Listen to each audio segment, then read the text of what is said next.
Yes, good afternoon, ladies and gentlemen. Today, before you, I am going to tell you about the situation in the world and what is going on in the world, how the United Nations and particularly the Security Council is helping or providing peace and security in the world, and what role India can play. India, being an Indian, I am definitely will advocate for India's participation, more active participation in maintaining global peace and security, and at the same time global progress also. But you see, before starting my lecture, I would say before you that many of you may think that who this gentleman is, because many of the world do not know actually me, because I am an unknown person. I am just a teacher. I am not a university teacher. I am not teaching in a college also. I am not teaching in a research institution. I am just teaching in a high school. Many of you may stop this video here itself by listening that I am a high school teacher. But at the same time, I would like to say that I have been doing research for the last 25 years on various subjects. Since 2001, I started doing my PhD on gender empowerment in local governments from Vidyasagar University. After that, I did my 2 more MAs in public administration and English, and after that I did my BA also in 2007. And I have been teaching in a higher secondary school. At first I taught in a higher secondary school in Ghatal, Paschim Medinipur in West Bengal from 2001 to 2015, and thereafter I came to Kolkata and I joined here as a headmaster of a government-sponsored high school, and I have been doing research for last 24 plus years, and I attended more than 100 national, international, and regional seminars, conferences, and congresses, and at the same time I am doing research on various topics, particularly though gender empowerment in local governments was my my PhD topic. But thereafter I did research on sustainable development goals. I did research on local politics, state development, and national development also. And very recently I have written a book, the book entitled How Can India Become a Superpower by 2047. You see, this is my book, How Can India Become a Superpower by 2047. This book has been published from Kyoto Publishing House, and the book contains 879 pages and 14 chapters. Apart from that, I just told all these things. I did not say many earlier in any of my videos all of these things, because people may want to know that who am I, who this gentleman is actually, who is talking about global peace, global security, and India's participation, all those things, right? Let me begin. You see, India is the world's largest democracy. Though United States of America is the oldest democracy in the world, though that we all the students of political science know this, right? But why I am talking about India? Because because India now at present it has been declared as the third most powerful nation in Asia, and in the globe also, after United States of America. China is holding second position, while India is occupying the third position. Okay, so India is rising, and India is now holding such a position that since independence in last 77 years, never did this happen. This miracle never happened in India, and with India also in the global arena as well as India. Okay, but you see, the world is now, the health of world is not good. We all know why the health of world is not good. Because Russia invaded Ukraine. I have many friends in Ukraine, and I came to know that the universities are closed, colleges are closed, the roads are closed, and due to Russia's attack, many hospitals, many schools, many colleges, many universities, and many places and many houses have been devastated and destructed. So my question is, why the common people, why the civilians will be murdered, why the civilians will be attacked, why the civilians will be driven out from their homes, why the common people's houses will be burned, why the common people's houses will be bombarded, why the common people, particularly the women and children and old and aged people, will have to leave their country to take shelter in another neighboring countries and even come to France, England, Germany. Why? So these things should not happen. Why this happen? See, Soviet Russia is a permanent member of the Security Council. Being a member of the Security Council, Soviet Russia enjoys veto power. And what is veto power? There are 5 permanent members in the Security Council. Out of those 5 permanent members of the Security Council, if any, they all are enjoying veto power. If any country, if any of the 5 countries put or give its veto to any decision in the Security Council, then there will not be implemented. So that happened actually in case of Russia. When Russia deployed its army in the Ukrainian border, then what happened? Then it was discussed several times in the United Nations as well as in the Security Council, but none of the members, none of the 5 permanent members as well as 10 other non-permanent members of the Security Council could do anything, because every time Russia put an objection. Because Russia, what is Russia arguing? Russia is arguing that they have the right to deploy and they have the right to invade. And what is this? This kind of, it seems that might is right. China, Soviet Russia is a powerful country, and Soviet Russia, being a permanent member since 1945, they are doing whatever they like. Not only not only Russia, all the 5 permanent members, particularly I am talking about United States of America, Russia, and China. These 3 countries are particularly creating problem in the world. What type of problem they are creating? China through Belt and Road policy, and they are creating hegemony in the world, particularly the poor and developing countries. They are debt trapped. They have fallen debt trap, and they are creating one type of hegemony. They are trying to they are trying to impose sometimes, and they are trying to entice the countries, the poor countries, particularly those who are suffering from financial crisis. They are giving loans, and in this way they are making them they are bringing them under debt trap. And whenever the poor countries are falling in debt, then they are unable to sort out, or they are unable to pay their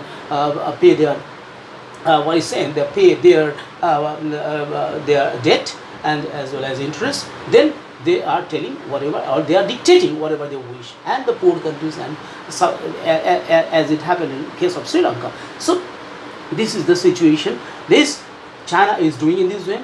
Russia also invaded Ukraine unnecessarily, because everything could be solved through negotiation. Everything, all problems, India believes in that. All, maybe it's national problem, maybe international problem, maybe it's a regional problem. All the problems, all the security issues, all the peace issues, or every matter can be solved through negotiation table. But instead of taking all the 9 steps that has been described in the Security Council Charter, that people, particularly the powerful countries in the world, are not obeying, or they are disobeying, or they are rather defying those UN Charter. So In this way, the common people are actually suffering. The common people, it is not the common people in Ukraine is suffering only. It is not that it is not the people of other countries are suffering. Actually, the people of Russia are also suffering. Okay. Next, if I come to the question of Israel, then suddenly we found that Gaza, they threw some some weapons or missiles to Russia, to Israel, and some Israeli people were killed.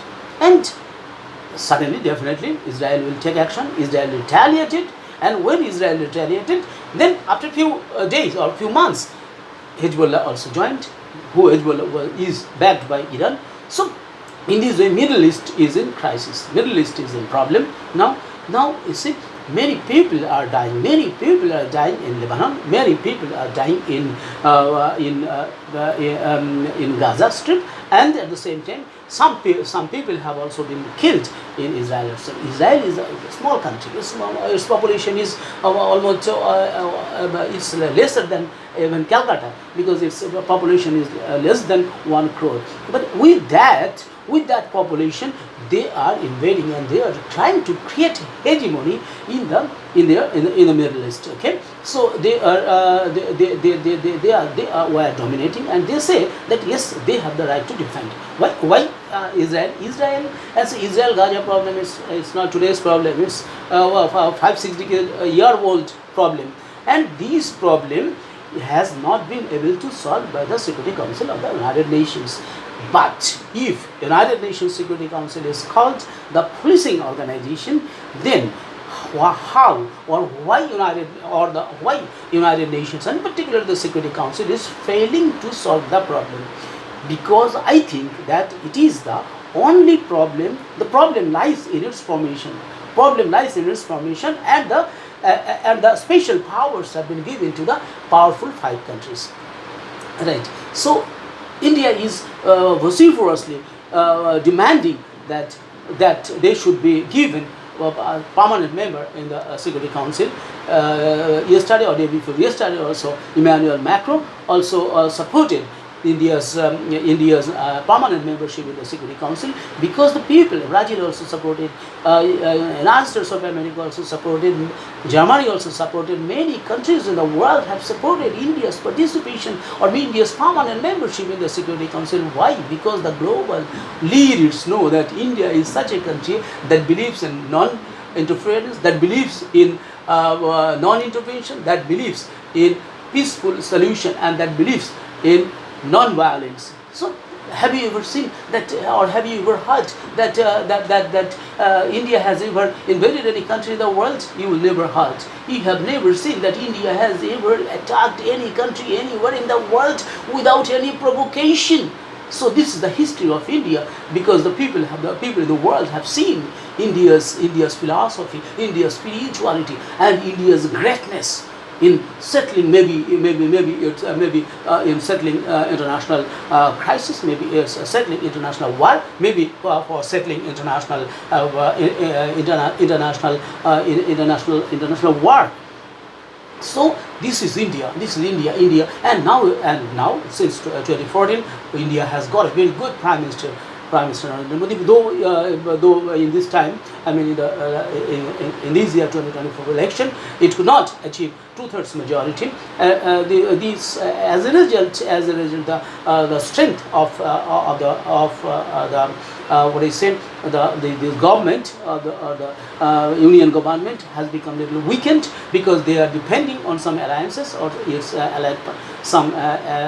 allied parties. Okay, whatever it may be, but still it has got majority, and it is now ruling in India, and it is doing very perfectly, very well, because you see, in last 10 years, in last 10 now, I will say that since 2014 to 2024, in last 10 years, India has been achieved so many things under the leadership of Narendra Modi. What are the achievements of this country under Narendra Modi? You see, I'm just telling one by one, because so far Kashmir was a problem. Kashmir was the bone of contention between Pakistan and India. But this government for the first time showed the courage to abolish Article 370. So India, it is actually Kashmir was an integral part of India. There was different another flag, another constitution, another another rule, another system of governance. So why in a country it should not happen? It should not happen, and this was the realization. It was understood by the present NDA government, and this government did this under the leadership of Narendra Modi, and it is a great achievement of India because Kashmir, and now the legislative assembly election is going on, and so many people, more than 60% people have come out and they cast their vote to elect their own representatives, right? So India is growing, and this is the first thing, if we say, this is the first achievement. And secondly, I will say that, and the special powers that have been given to Jammu and Kashmir, that have also been lifted, right? So removal or withdrawal of Article 370 is a great achievement of Narendra Modi. And you see, secondly, if we say that I am not talking about spirituality, about religion, but you see, the sentiment and what happened is for how many years? For nearly 250 or 300 years, Ram Temple construction of Ram Temple was an issue, was a political issue. And regarding the construction of Ram Temple, there was a problem between, and there was tussle, and there was a controversy between, not between, I would say, with Hindus and Muslims, and as well as the court. So almost 300 years the issue or the crisis was going on, and it was lingering. But this is the first time the Supreme Court of India gave a judgment that Ram Temple will be constructed in its place, okay, and the Babri Masjid or the Masjid committee has been given another location and for establishing the masjid or mosque. So this is the construction of Ram Temple. With these sentiments of crores of people, yes, many thousands of people or many lakhs of people were there with the sentiments of Hindu people were there with the construction of Ram Temple. So the Ram Temple was constructed. You see, the GST, I would say, many people, many oppositions are criticizing that why GST, because earlier there was a good system, but actually so many taxes are being collected earlier. But Narendra Modi at first brought all those things, all those taxes together and formulated GST, goods and services tax, one tax, right? So with these tax, government's income has been increased. Government's earnings have been increased. That is why if the government cannot earn, then how the government will spend in different sectors, in different places, in welfare measures, in welfare schemes, maybe in education, maybe in infrastructure, maybe in social schemes. So that is why India had to take action, and India did. India showed the courage, because for last 77 years that never happened. Another achievement, the greatest achievement in economy, I would say, that India was the 10th largest economy when Narendra Modi came to power in 2014. But due to his policies, due to his encouragement, and due to his affirmative and positive attitude, I have never other prime ministers. Yeah, I have seen when I gained knowledge, being a student of political science, during my college and university days, I saw many prime ministers. Okay, but Narendra Modi is the first prime minister who created a history, who is inspiring young children.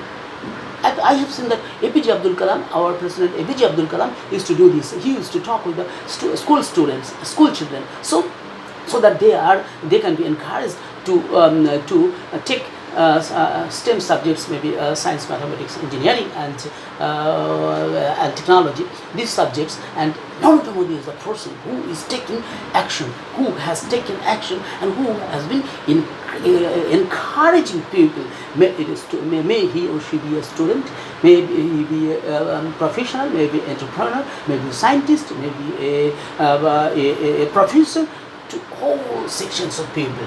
He is encouraging people to work for 18 to 20 hours. That is why India today has become one of the greatest countries in the world that work for 54 hours in a week. Can you imagine that Indian youths, Indian people are working for 54 hours in a week? So this is a great achievement, because he understood that unless and until people work actively for the growth and development of this country, because nation first. It is not that the personal interest is first. No. We are, as Swami Vivekananda said, that we are devoted, we are sacrificed at the feet of Mother India, right? So we have to give importance first priority we should give on only India. And I also see that, being an Indian, I think that India, the first priority should be given on India.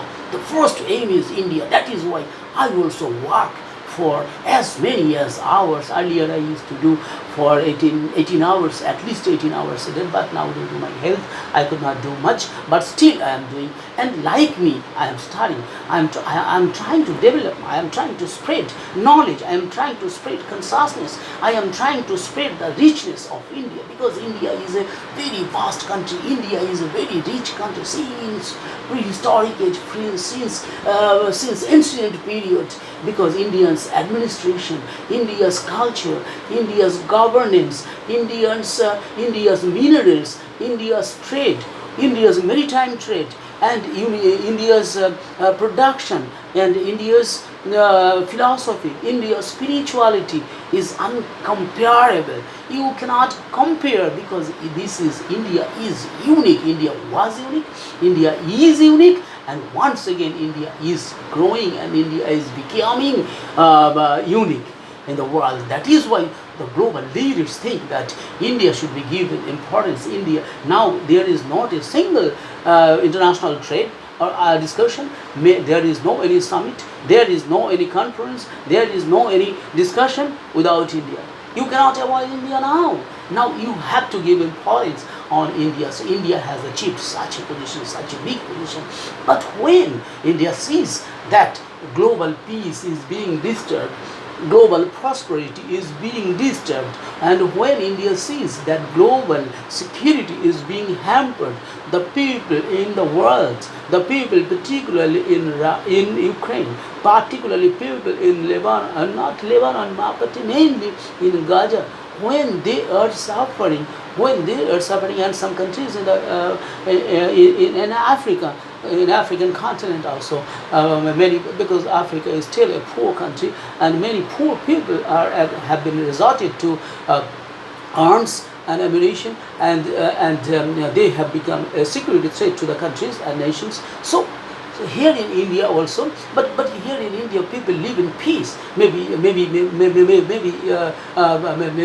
there are so many religions. Maybe there are so many caste communities and language group people, but still they live together. Durga Puja is coming, and during Durga Puja you will find that lakhs of people are going out to watch. Maybe Hindu, Muslims, Buddhists, Sikhs, so all community people come together. They come together and they celebrate the Durga Puja, and they come together and then go to watch or see the Durga Pratima, Durga idol, right? So and during Christmas also you will find that so many people are going together to watch, to celebrate the Christmas on the night of 25th. So India is such a country, and during our COVID-19 we saw that Indian people, both India, both Hindus and Muslims came together and they helped each other. The people do not see that he is Hindu or he is Muslim, he is Christian, he is Buddhist. The people do not see. If you were ailing, or if you were suffering from any ailment, or if if someone was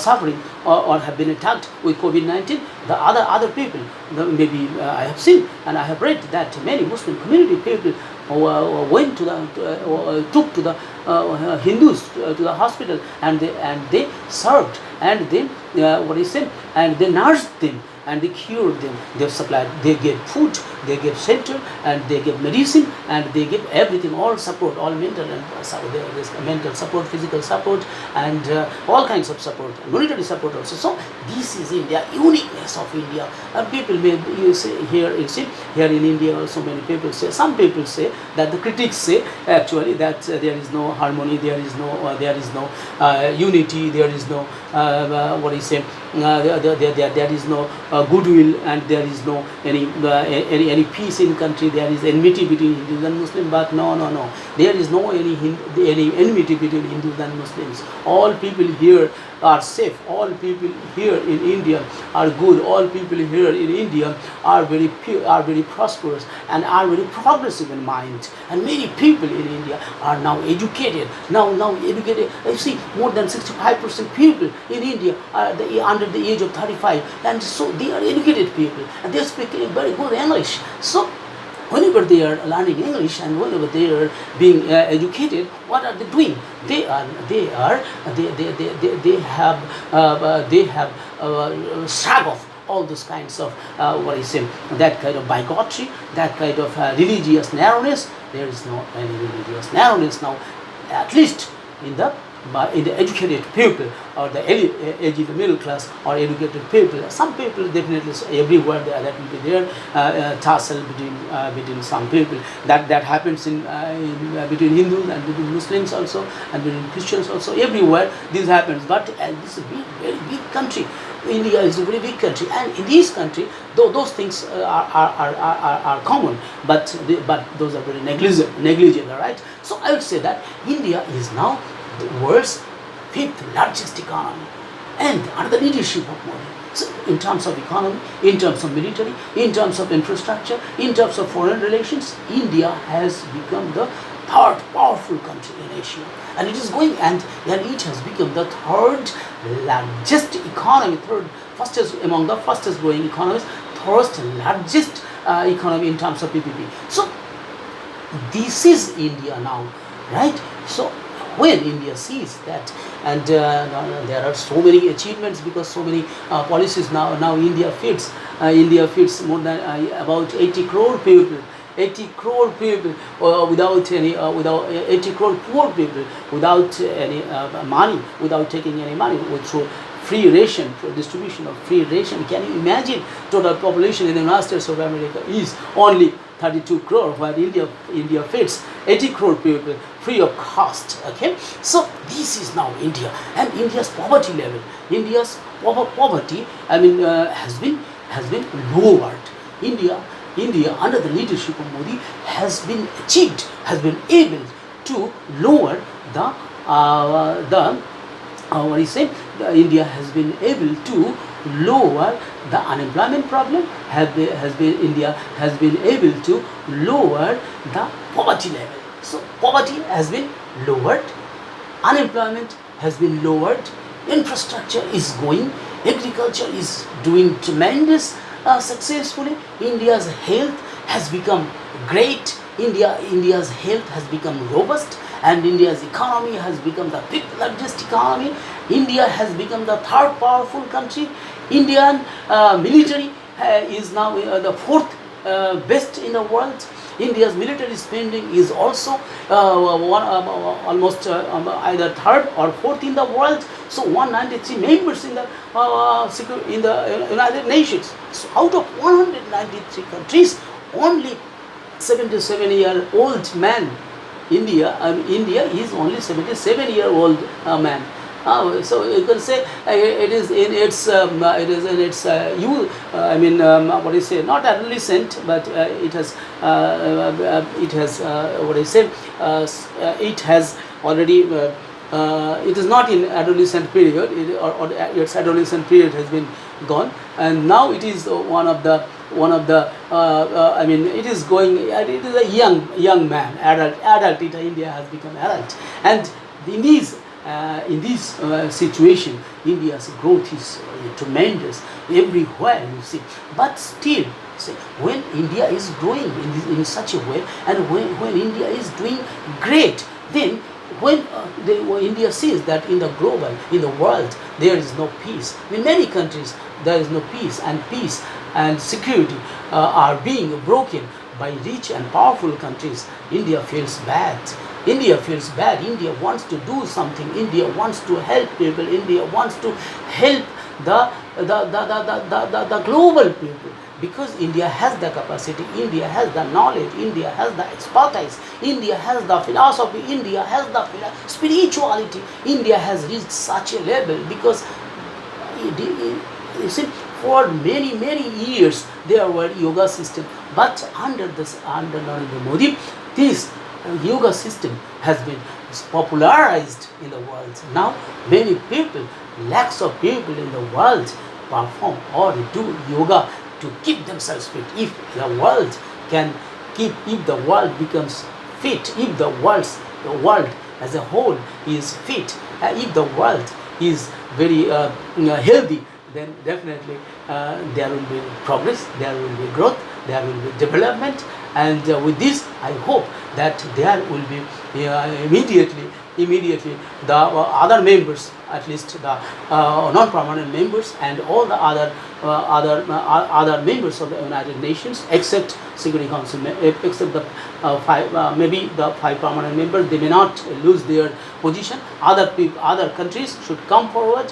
They should put pressure, and they should bring India and some other big countries like Brazil, Germany, and South Africa in the permanent membership position, so that the world in the United Nations become a great place, Security Council become a great place, so that there are no any there are no any peace breaking, there are no any poverty, there is no any attack. In world should get peace, world should get prosperity, world should become a place of peace and tranquility, and India can take a leading role with this expectation. I would like to close here. Thank you for listening. Okay.